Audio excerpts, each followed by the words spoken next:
This Just conference will now be recorded.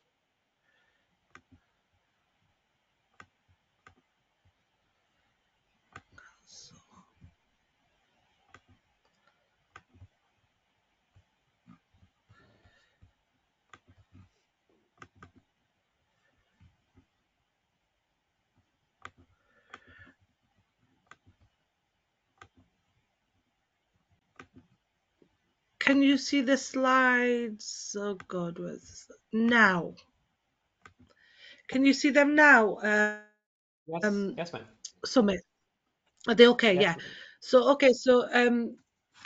my name's Shazia Khan, and today's session is the first session of, I think we've got 6 sessions in regards to this module, and it's the communication skills module for business. And the learning outcome we're looking at today is learning outcome 1, which is to understand how internal communication takes place within any organization. And we're going to look at things like, what communication is, the different models of communication, and we're going to go into why communication is so important. So it's a key terminology. What is communication? Communication is simply the act of transferring information from one place to another,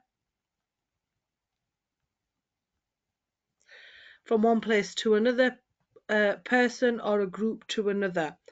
Every communication involves one sender, a message, and a recipient. This includes the emotions, the cultural situation, the medium used to communicate, and even our location. It's simply it is a way of transferring information exchange between individuals through a common system of symbols, behaviors, and things like that. So the communication model process is the message is the sender, then it's encoded is through the channel, decoded to the recipient, then the feedback's encoded back, and then it's decoded back to the sender. So there's different types of communication as well, and that's what we'll be going through.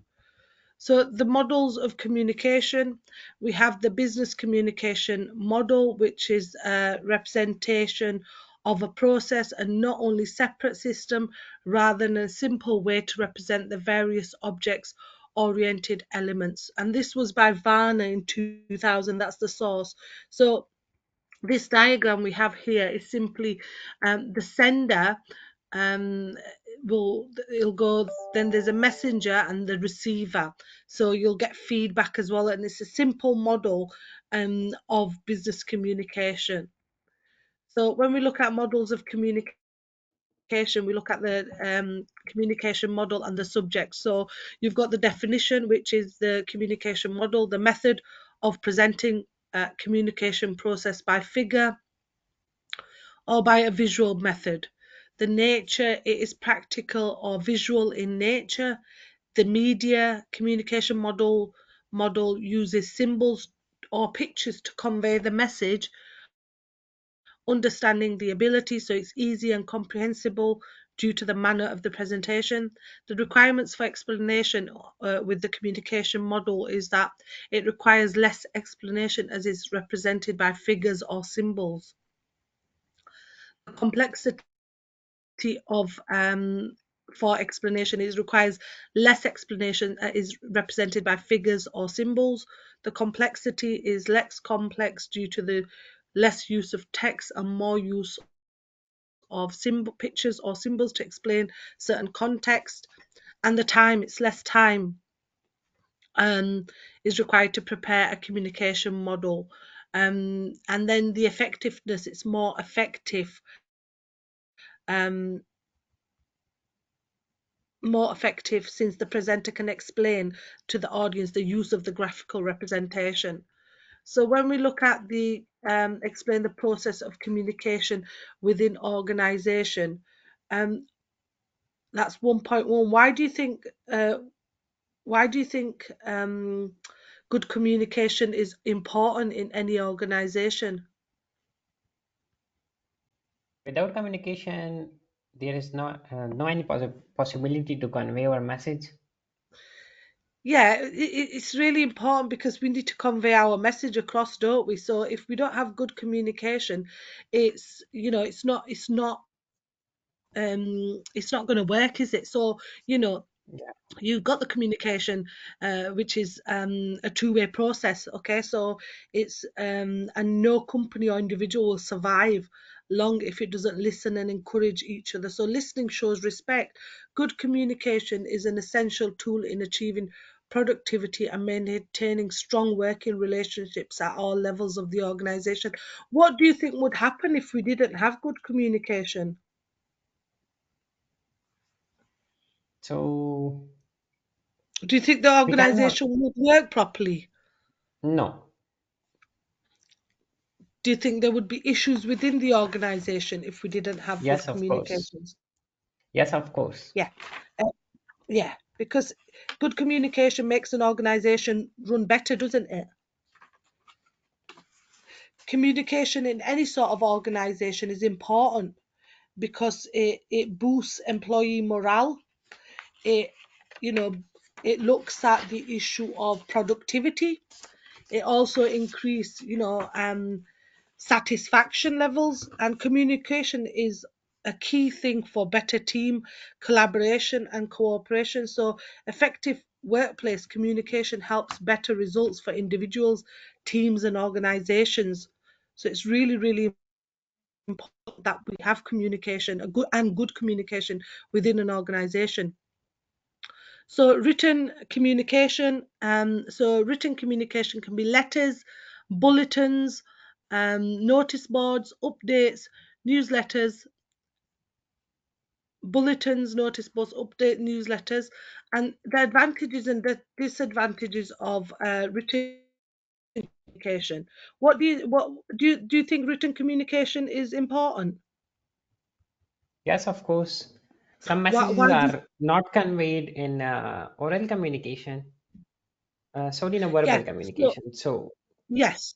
So, written communication is the exchange of information, ideas, or messages through written language in the form of letters, as we mentioned, notes, and more. Some examples are things like faxes, as we mentioned above, written advertisements. There's also disadvantages and advantages of written communication. Firstly, some advantages, that is, permanent record is available. So it's there, you can see it.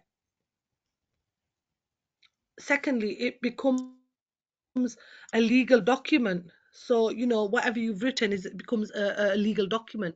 It can be sent to multiple people at a time. Ideally suitable for long messages and official communication.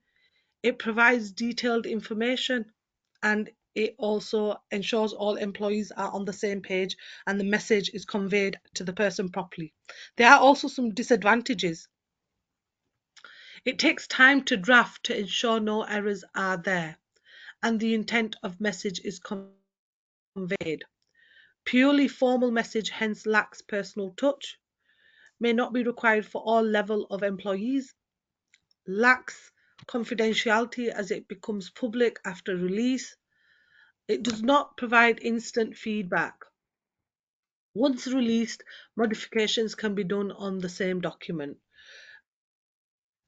Effective writing skills involve careful choice of words, their organizations in correct order in sentences, formation, as well as cohesion of and composition of sentences. Also, writing is more valid and reliable. Verbal communication. So, verbal communication, there are advantages and disadvantages of verbal communication as well. So, we've got some of the advantages of verbal communication are that it is time saving and quick dissemination of information. Um, Detailed clarifications um, and queries can be raised at the same time. It adds a personal touch for communicating. So, it's you know, it, people feel more comfortable with it. It can be effective in certain areas such as conflict management, and confidential as it takes place between certain members or certain individuals. Also, there can be some disadvantages of verbal communication. It lacks of documentation, makes it informal. There can be a scope for misunderstanding. Not recommended when a long message or a procedure has to be conveyed. Ineffective for widely dispersed group of audience, and absence of permanent record. Visual communication. So we've got visual communication, and this is the practice of using visual elements to get a message across, inspire, or evoke an emotion. Visual communication exists in two parts: communication design and graphic. Communication design refers to the grafting of a message that educates, motivates, engages the viewer. So face to face, this could be oral, briefings, appraisal, daily, weekly huddles, meetings, departmental weekly updates, team meetings, interviews, appraisals, disciplinary, sales annual general meeting, AGM, extraordinary general meeting, EGM. Advantages and disadvantages. So it transcends the barrier of language. It simplifies the message that has to be conveyed. It's easy to understand and interpret. It shows the trends and comparison in an effective manner. It has the ability to recall, is high with the use of graphic images, and it captures attention. It can be the disadvantages are that it can be costly to produce multiple copies of such communication. It's costly to disseminate, to reach out to all of the intended audience.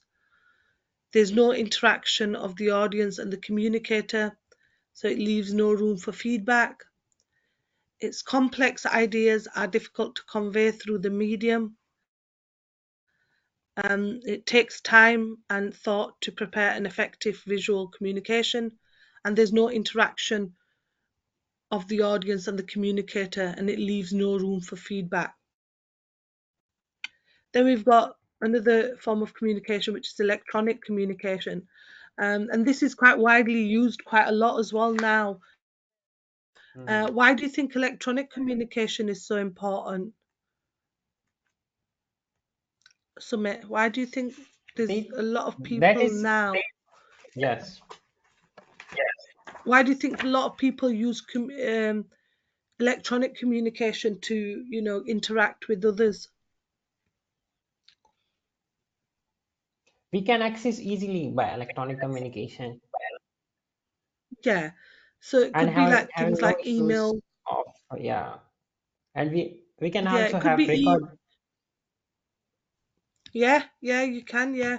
It could be things like emails, Facebook, Twitter, Access. blogs, intranet, Yammer, and Skype. And this is the form that people tend to use nowadays, do you know, in organizations, because it's all become quite social media. So people tend to use this quite a lot. Some advantages and disadvantages of electronic communication is that it's instant. Advantages are that it's instant and easy to communicate to the intended audience. It keeps a record in case of emails, fax, etc. A large amount of information can be conveyed with the help of emails, and the speed of creation and transmission, and it allows for management of the communication. The disadvantage is it costs can be high for maintaining equipment that are used for electrician. It's prone for confidentiality breach. Not everyone may have access to electronic modes of communication, and its users may need internet connection every time to access such communication. Formal and informal communication. Formal communication is something that's used. These kind of communications are used quite often within any organization, and it depends on the situation you're in what is regards the types of communication. So you've got formal communication is about sharing official information about the workplace. It is dedicated by the established hierarchical organization of the business, whereas informal communication does not follow any rules of predetermined policy that formal does, and is the opposite of formal communication. So it is, they're both. One is formal, which is very strict and things, and one is more relaxed. So formal communication, it increases overall efficiency. It's easy communication system. It has a permanent record available. It's disciplined approach of communication. There's an ease of delegation, and there's multiple modes available. And then informal communication is improved interpersonal relationship when using informal communication, provides an alternative mechanism for interaction with colleagues. It's complex and uncomfortable things can be conveyed. It provides flexibility of communicating, and employers can um, approach their colleagues and bosses with grievance, and it's a free flow of information. Informal communications would include examples such as speaking to a person about the weather, about writing an email about your holiday, about sending a birthday card, or talking to someone at the grocery shop. Uh, and informal communication can be gestures as well, with no words. And informal communication in the workplace is often called the grapevine.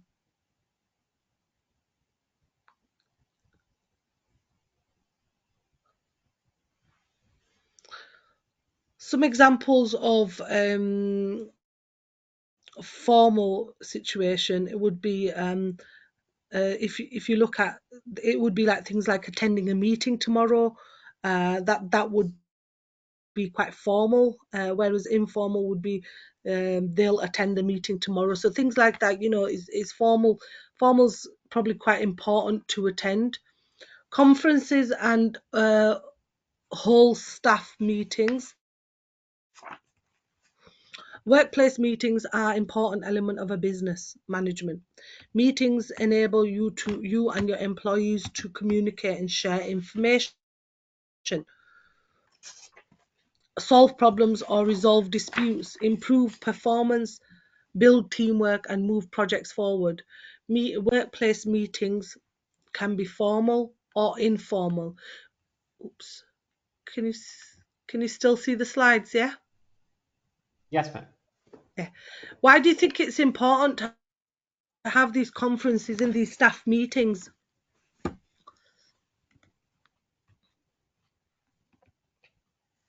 In conference, they can seek their organization. Okay. And what about like these staff meetings that they will have?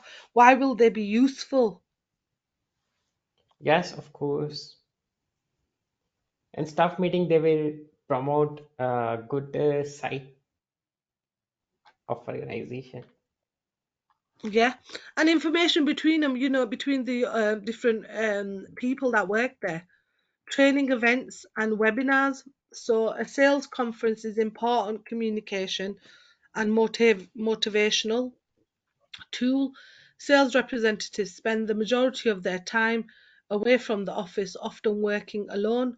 Holding a sales conference brings your sales team together with other members of their company who affect their success, such as marketing staff, product specialists, and senior managers. You can use the conference to launch an important initiative, such as a new product announcement or a major advertising campaign, as well as communicating your company's plans for the next year or the next financial year. 1.2 is to assess the appropriate use of internal modes of communication for different purposes. So purposes of communication is to express our thoughts or feelings, to ensure communication, to find something about personality of a person, to, to enhance understanding, to solve issues, to overcome anxiety through counselling. So we have news and updates, we have reminders and announcements, educational content, questionnaires and surveys, and spotlights, team spotlights and accomplishments.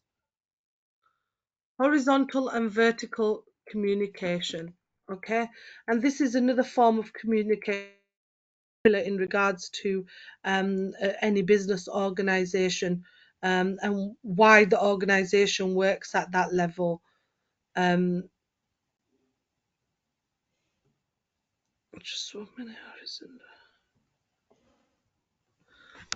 So this upward and downward communication is part of horizontal and vertical communication. Horizontal communication refers to the exchange of information between employees, departments, and teams within the same level of the organization structure. Vertical communication is the information transmitted between various levels. So we've got the bases there, and then you've got upward communication is lower or higher level.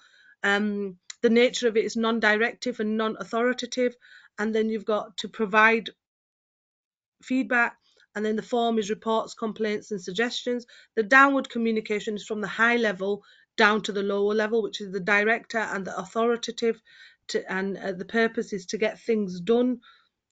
And then the form is to orders, instructions, and circulars. An example of horizontal communication is a conversation between two marketing associates who have the same job title and work together on the same tasks, is also categorized as horizontal communication when they are explaining the progress of their work or figuring out how to complete a task. They are participating in horizontal communication. And another example of, that's horizontal communication. Vertical communication is information moving from lower level to the high levels is upward communication, also known as vertical communication. For example, upward communication occurs when workers report to a supervisor or when the team leaders report to a department manager. So upward obviously is vertical communication, and downward is a horizontal communication. Do you think there's a need for having this level in the hierarchy, this structure? Do you think there's a need for this? Mhm. Having no idea about this. Yeah, so you've got upward communication, which is the first one. So that would be from workers to high level. Okay, so Okay. they will be reporting to, who will they report to? So they'll report to their supervisor or their managers. Okay, then you've got Mhm. the downward communication, which is horizontal, and that could be two marketing associates, quite high level, communicating between each other. Yeah, okay, got it. So it kind of, and here is the difference in the next slide, which says the difference between upward and downward communication. So the definition for downward communication is that it's a process of sending a message from a superior to subordinate. So from the superior, which is the higher level, to the lower level, yeah.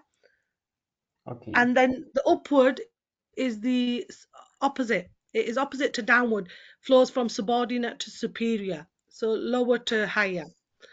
Then you've got such communication. The nature of it, such communication includes instructions, orders, advice, and like so, it is directive in nature. Downward communication, the application is it's suitably found in an authoritative manner. The purpose is it simply supply the subordinate with relevant information. It takes place several times to give order, advice, and directions to subordinate. And people find the scope of distort the message here because such communication is authoritarian. This is more of an authoritarian kind of communication. Here, higher authority takes the initiative to make communication, and it is an instruction type of management. Whereas we've got the upward communication, and that's opposite to the downward communication. It flows from the subordinate to the superior. So who's the subordinate? Who could be the subordinate? In upward communication, there is a subordinate. So who is the subordinate? Is it you and me, and then the superior is the manager? Subordinate is a worker, yes? Okay? Yes, got it. Yeah. And then the superior is the manager. Yes. So So that here, flow, you is a superior and I'm a subordinate. Like that. yeah. No, not like that. No, I don't think I'm superior, So yeah, uh, but that's a no, good you're example. conveying a message. Yeah, it's like the worker and then the manager. Okay, Okay. and it includes suggestion, complaints, and the likes. So it is non-directive in nature. It is found in democratic environment, and it serves the purpose of feedback whether the subordinates have properly received the message. It does not occur so frequently. The message can be distorted here intentionally as the subordinate have expectations to fulfill it. Here, the lower level employees take initiative to establish communication, and it is likely as a consultative management. So the downward one is more, authoritative kind of organization, and then the upward is more a subordinate led organization. Okay, so 1.3, we've got analyze barriers to effective communication. What is a barrier? It's an obstacle or a fence or other obstacle that prevents movement or access. What is a communication barrier? A communication barrier is anything that prevents us from receiving and understanding the messages others use to convey their information, ideas, and thoughts. They can interfere with or block the message you are trying to send. So types of barriers, you've got cultural barriers, you've got organizational structure barriers, you've got attitude barriers, you've got physiological barriers, you've got technological barriers, and social religious barriers. Barriers to effective communication. So sometimes a barrier can be, and this diagram identifies things like, a barrier to communication can be language. Why could a barrier to communication be language? Why is language an issue? In If you are doing business with another country, yeah, could language be a yes, barrier? yes, of course. If I Yeah, do a business with Saudi Arab, so I cannot speak an Arabic, yeah, so yeah, this is a yeah. barrier. So this could be a barrier. Noise could be a barrier. Yes. Distractions could be barriers. Put downs could be barriers. Lack of interest as well. Someone who doesn't have a lack of interest in it. Mm, Disability could be a barrier. Discomfort, distance. For example, like you said, you want to do business with um, an employee who's in a different location, far away from you. Too many mm, questions could be barriers.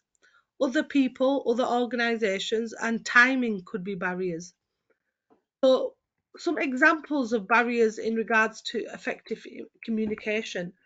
Um, the first one, language, which we mentioned, employees belong to a different country and speak different languages in a multinational organization.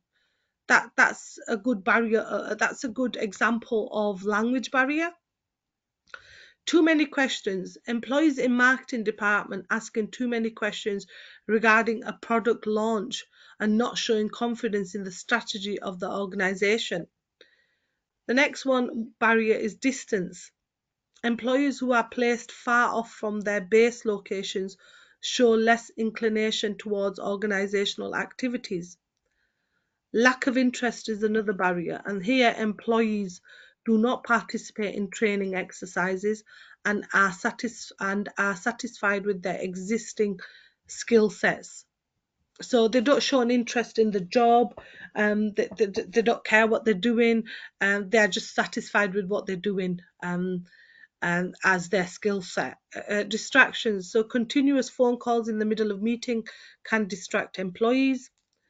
Disability, a person with disability in the leg will not be able to participate in all activities of the organization.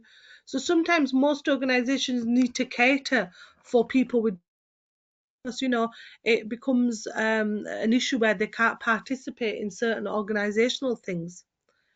Time, employers are too busy with their daily activities and do not find time for creative and innovative solutions. Again, noise we mentioned. Employers are not too confident about the future of the organization due to external rumors. 1M1, so this is in regards to a merit, okay? Any analysis, possible legal, analyze possible legal and ethical issues in relation to the communication of information within their organizations. These are various items of legislation which is the law to protect the use of business information. So we've got Freedom of Information Act, we've got the General Data Protection Regulations, GDPR, and we've got the equality legislation. General Data Protection Regulation and Data Protection Act 1998. Many businesses store and use information about people. The Data Protection Act protects information held about people from being misused. The information stored by businesses on databases must be obtained fairly and lawfully, must be used only for the purposes stated during collection, must be adequate, relevant, and not excessive in relation to the intended use, must be accurate and up to date, must not be kept for longer than necessary, must be processed in line with your rights, and must be subject to procedures to prevent unlawful processing, accidental loss, destruction, and damage to personal data, and it must be protected from transfer to an area outside the European Economic Area, which is EEA, unless adequate protection exists from that data. Then we've got the Freedom of Information Act 2000. This act provides individuals or organizations with the right to request information held by a public authority. The public authority must tell the applicant whether it holds the information, which it must supply within 20 working days in the requested format. There are some exemptions to this act. For example, if the cost of requests for information exceeds the appropriate limit, the public authority may decide whether a greater public interest is being served by denying a request or supplying the information to the individual. Then we've got the Computer Misuse Act 1990. This is a law in the UK that legislates against certain activities using computers, such as hacking into other people's systems, misusing information, software, or helping a person to gain access to protected files on someone else's computer. It is split into 3 sections and makes illegal: unauthorized access to computer material, unauthorized access to computer systems with intent to commit another offence, unauthorized modification of computer material. Then we've got the ethical issues. Business ethics are moral principles concerning acceptable and unacceptable behaviour by businesses. Code of practice exists in organisations to maintain business ethics on the use of email. Many organisations today have a code of practice on the correct use of email. The internet, many companies also have a code of practice on the use of internet and what their employees can and cannot use the internet for. There are also codes of practice which govern selling on the internet, which many businesses and organizations adhere to. Whistleblowing. This is an employee who raises a concern about a business practice, either to management within the company or to an outside organization, for example, the press. The concern may relate to fraud, crime, danger, or any other serious risk that could impact on customers, colleagues, or any other stakeholders or the organization's reputation. Whistleblowers may receive legal protection through the Public Interest Disclosure Act, but the offence being reported must constitute a deliberate attempt to break the law. Organizational policies. Here, organizations may have many policies to ensure that their business's practice with regard to information can be done more ethically. This can be anything from how they manage information to ensuring marketing and other business practices are fair and just. Information ownership. If you create an information in your day-to-day work, then you should be responsible for it. Annual report, for example, if you create it, you are the information owner. If you own information, you have to protect the information's confidentiality and act with integrity when anything has to be altered with regard to information. Some of the references here in regards to the different types of legislation. Um, what about issues in regards to equality legislation? What can be equality legislation within a business?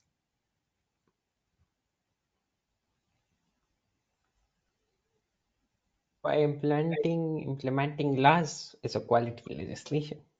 Yeah, implementing laws, but it tends to mean equality legislation. It obviously means that there's no form of discrimination or unfair treatment on the basis Hmm. of a person's characteristics such as age, or is now against the law that the equality applies to discrimination. So there's different types of uh, areas that equality would apply to. The basic framework is that you protect, there's protection provided against any sort of direct or indirect discrimination, harassment, victimization, any sort of education associations, and also looking at the legislation in the workplace, that Equality Act, that they move away from any sort of discrimination, and don't don't discriminate against age, gender, disability, because there's been instances where people have you know discriminated against, discrimination against disability and things like that. So these are really important equality acts to be based taking in place as well. The references for this session are listed just there. I want you to have a look at the different types of laws and communication before tomorrow, so we can kind of discuss a little bit about it, about go through these slides properly, so we can have a discussion at the start. And also maybe look at the link there on Teaching with Crump in your own time, and some of the resources that are available there for you. Have you got any questions, Sumit? No, ma'am. Are you sure? So Yes. you have you have a session tomorrow. Oh, Hmm. let me just. You've got a session tomorrow again. I think it's tomorrow, 29th to get. Let me just check. The session is 29th tomorrow. So you've got a session tomorrow again at 2 till Yes, 3 o'clock, and that's learning outcome 2. Okay. So if you haven't got any ma'am. Okay, ma'am. questions, we'll finish today's session, and I will see you tomorrow. Is that okay? Okay, ma'am. Yes, ma'am. Okay. Okay then. Okay then. I'll see you tomorrow, Summit. Okay. Take care. Okay, thank you. Okay. Bye. Bye.